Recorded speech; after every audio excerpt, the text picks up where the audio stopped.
Engineer محمد علی مرزا صاحب کی دعوت سے میں کیوں متاثر ہوا؟ اس کی سب سے بڑی وجہ یہ ہے کہ انجینئر محمد علی مرزا صاحب نے ہمیں ان کتابوں سے نکالا جن کتابوں میں بزرگوں کے خواب، بزرگوں کے احوال، بزرگوں کے قول، ان سے نکال کے قرآن اور حدیث کا ساتھ جوڑ دیا۔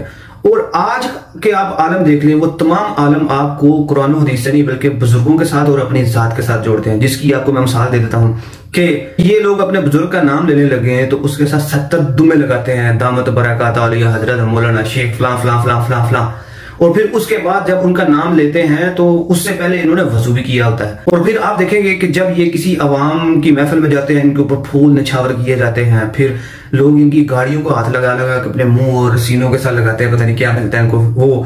تو ان لوگوں نے اپنی ذات کے ساتھ اور بزرگوں کی ذات کے ساتھ جوڑا۔ ان چیزوں سے علی بھائی نے ہٹا کے ہمیں قرآن و حدیث کے ساتھ جوڑا، علی بھائی نے اپنی ذات کے ساتھ نہیں جوڑا۔ اور وہ کتابیں جن میں خلاف شریعت چیزیں لکھی ہیں، نہ صرف خلاف شریعت بلکہ غیر اخلاقی چیزیں بھی لکھی ہیں، ان چیزوں کو ایکسپوز کر کے ڈرل کرنے کے لیے ایکسپوز کیا۔ یہ نہیں کہ ان کی کوئی انسلٹ بلکہ آپ کو ڈرل کیا ہے۔ تو وہ ڈرلنگ جو ہے اب پھر سٹارٹ ہونے لگی ہے، تو میں وہ ارواح ثلاثہ 3 روحیں تو اس کے بارے میں علی بھائی بیان کر رہے ہیں، تو چلے سنتے ہیں پھر۔ علماء دیوبند دانوت بھی کا لشکر، صدق و وفا کا پیکر علماء۔ باقی جو آپ کے اولیاء اللہ کے خواب ہیں وہ تو یقین کریں اس قابل بھی نہیں کہ یہاں پہ بیان کیے۔ میاں میاں میاں میاں میاں میاں میاں۔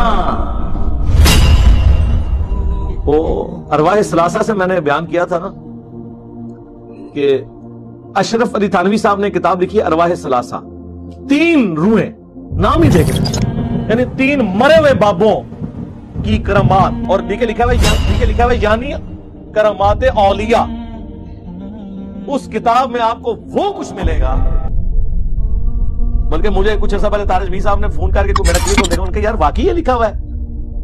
قاسم نوتوی صاحب مرنے کے 6 سال کے بعد دیوبند مدرسے میں واپس آئے، قبر سے نکل کے صلح کرا کے پھر چلے گئے، اور بیداری میں نے کہا ہاں جی لکھا ہوا ہے، کہتے ہیں مجھے تو نہیں پتا، مجھے تو نہیں پتا، مجھے تو نہیں پتا۔ تو اس لیے ہم ڈسپلے کروا دیتے ہیں، ہم نے نہیں کتابیں چھاپی ہوئی۔ جائیں پوچھیں گے بزرگ یہ لکھ کے جو کچھ گیا ہے یہ کرامات اولیاء ہے۔ بریلویوں کا مردہ نکلا ہے تو شرک، دیوبندیوں کا بابا نکلا ہے تو توحید۔ پھر کہتے ہیں جی سعودیہ والوں نے جو بندی لگائی ہے، ہم پہ جھوٹا الزام لگایا کہ ہماری کتابوں میں شرک اور بدعت ہے نا جناب، کیوں نہیں ہے؟ وہ آپ نے چشمہ دوسرا لگایا تھا نا، آپ کو صرف بریلویوں کی نظر آتی تھی۔ اہل حدیث تو دونوں کو اوپر سے ایک نظر سے دیکھ رہے ہوتے ہیں نا، کہ کام انہوں نے بھی ڈالا ہوا ہے، کام انہوں نے، جس طرح میں بھی کہتا ہوں پابندی نہیں ہونی چاہیے، یہ غلط ہے۔ سلیبس کو چینج کروائے، ریاض الصالحین شروع کروائے، میری بھی ویڈیو اس پہ پہلے آ چکی ہے، کام تو ڈالا ہوا ہے انہوں نے۔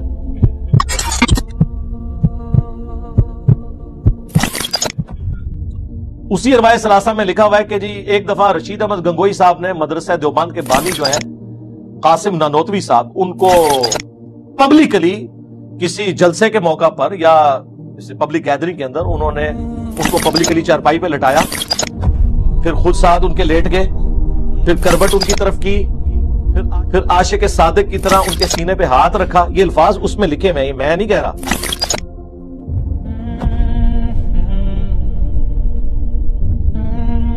اور اب اتنا کچھ اگر کسی کے ساتھ ہو رہا ہو تو اس بیچارے نے بولنا ہی ہے نا آگے سے۔ تو قاسم نانوتوی صاحب جو مدرسہ دیوبند کے بانی ہیں، انہوں نے کہا کہ میاں یہ کیا کر رہے ہو، لوگ کیا کہیں گے؟ تو رشید احمد گنگوئی صاحب فرماتے ہیں کہ کہنے دو لوگوں کو۔ انہوں نے کہا کہ میاں یہ کیا کر رہے ہو، لوگ کیا کہیں گے؟ تو رشید احمد گنگوئی صاحب فرماتے ہیں کہ کہنے دو لوگوں کو۔